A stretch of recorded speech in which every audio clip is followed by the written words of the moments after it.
Like me, you've probably watched those slow, peaceful meditation videos on YouTube or Instagram, the ones that guide you back to your breath. Feel your body, notice the sounds. Come back to the now. They're everywhere. A whole culture has emerged around this idea of being present, as if presence had only one shape, one rhythm, one approved doorway. And for many people, it genuinely helps. It grounds them. It soothes the mind. But maybe, for you, something always felt off. Maybe the moment you tried to follow your breath, your mind didn't quiet. It widened. You didn't zone out. You zoomed in, into meaning, memory, atmosphere, future. While the world told you to return to the surface, something deeper pulled you inward. Not away from life, but towards something hidden underneath it. You weren't escaping the moment. You were sensing through that quiet tension between how you're told to focus and how you actually perceive was something Carl Jung noticed long before mindfulness became mainstream. Jung, the depth psychologist who spent his life exploring the unconscious, was deeply interested in intuitive minds, especially those who perceive through patterns, symbols, and subtle atmospheres that others miss.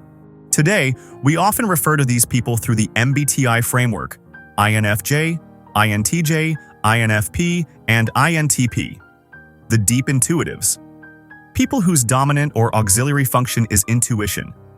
This video was made about these minds and how they experience the world. Stay with me, because by the end of this video, you won't just understand why traditional meditation doesn't work for deep intuitive types. You'll also see the deeper truth. Why that way of being present has been misdiagnosed for years by the world, and maybe even by you. Modern mindfulness assumes that to be present, you must narrow your attention to what's physically immediate. Slow down, feel your body, count your breath.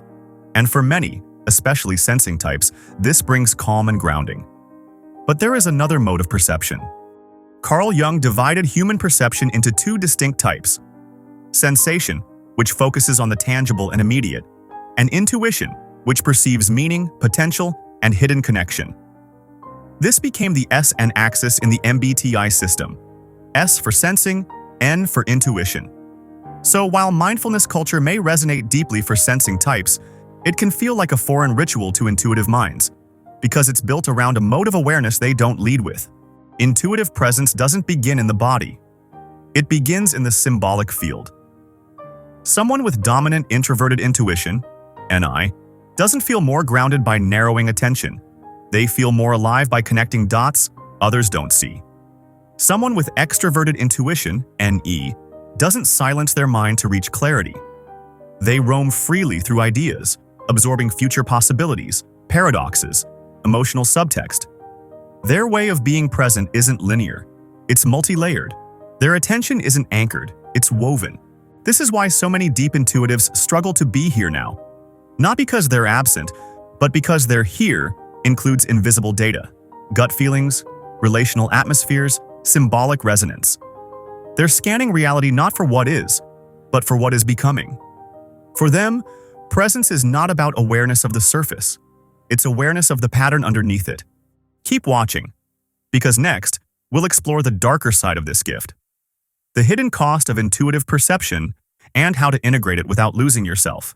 If this speaks to you, subscribe now, so you don't miss our next deep psychology videos. But here's where we must be radically honest. Because intuition, like all gifts, has a shadow. And the shadow is the part of the psyche that holds repressed, denied, or distorted aspects of the self, including how a function can be misused. For intuitives, that shadow often takes the form of dissociation through fantasy. You sense, you imagine, you plan, you feel brilliant. Then you stall, drift, detach. The insight was real. The vision was rich. But the moment passed, and nothing landed. You're not navigating anymore. You're rehearsing. And rehearsal, without embodiment, is just avoidance dressed as genius. You begin to believe that pattern is progress, that imagination equals action.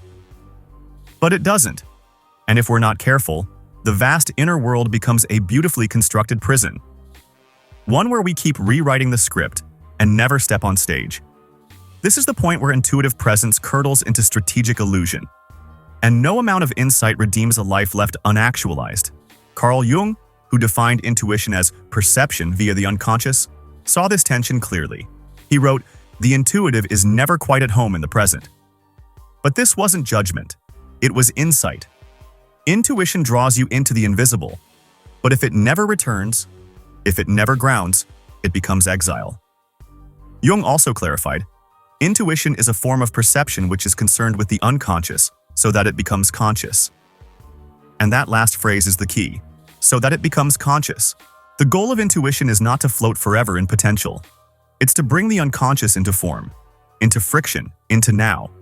Intuition is not fantasy. It is preparation for movement. And if it doesn't move, it isn't presence, it's escape. This is the fracture line, the divide that decides whether you rise or disappear. Strategic embodiment is when the insight lands, when the pattern moves your hands, when the vision speaks through your timing, your actions, your voice. You are not grounded despite your intuition. You are grounded because of it. But intuitive escape is seductive. The idea becomes safer than the step. The vision becomes sweeter than the risk. You believe you're walking the path, when you're really just tracing it in your mind. This is where individuation becomes essential. Individuation is the psychological process Jung described as the journey of integrating the whole psyche, conscious and unconscious, shadow and persona, strengths and limitations, into a unified self. It means recognizing a function's power without exaggeration and also without minimization. It's not about becoming your intuition, it's about wielding it, honoring its strength, naming its shadow, and using it not to escape life but to meet it, transform it, live it. Take career decisions, for example. An intuitive mind may suddenly glimpse a future role, innovation, or paradigm shift that others haven't even imagined. When integrated, that foresight becomes grounded strategy. They start the project, adapt as they go, and detect weak points early. But when unintegrated, that same vision turns erratic, jumping between paths, abandoning projects too early, or romanticizing the next big idea without anchoring it in discipline. The strength appears as foresight. The shadow appears as flight.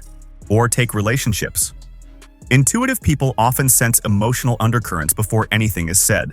Subtle shifts in tone, patterns of behavior, the invisible threads between past and present. When integrated, this becomes true attunement. They recognize someone's inner world, anticipate conflict before it erupts, and foster deep connection. But when unintegrated, the same gift becomes projection. They may assign meaning where there is none, chase symbols instead of people, or try to rescue someone based on a pattern that exists more in their psyche than in reality. The strength is attunement. The shadow is illusion mistaken for insight. This is the work, not to reject your intuition, but to refine it until it becomes a sovereign compass, not just a dreamy lens. And here's the irony the world misses. The very minds once accused of drifting too far ahead are often the best suited for strategy. Because when intuition is integrated, when it stops escaping the moment and starts shaping it, it becomes quiet command. These types don't just sense reality, they track potential. And when they return with structure and clarity, they often become extraordinary strategists, architects, or visionaries. Not because they sat still, but because they saw clearly. If that resonates, I invite you to explore another video that goes deeper. The truth about lazy people with deep intuitive minds. It reveals why these minds were misunderstood and what Carl Jung saw in them all along. If you are intuitive, stop letting shallow mindfulness scripts convince you that your presence is broken. You are not absent because you feel time differently. You are not scattered because your mind moves through layers and symbols. You are not broken. But you do have a choice. You can keep rehearsing the future, or you can enter it. Your kind of presence doesn't need to feel the floor. It needs to see the floor plan and move through it. But don't stop there. Let the pattern guide your hands. Let the vision burn through your spine. Let the insight speak through your body. Let the symbolic become real. Let the intuitive become sovereign. That's not just presence, that's power. Thank you for watching. If this resonated with your mind, subscribe now and explore the full quiet Seer Tetralogy, our mythic journey into intuitive depth, pattern vision, and sovereign awakening. And if you're still wondering whether you're truly intuitive, I invite you to watch 7 Signs That You Have an Intuitive Mind. you might find yourself in it. All links are in the description. See you soon. Take care.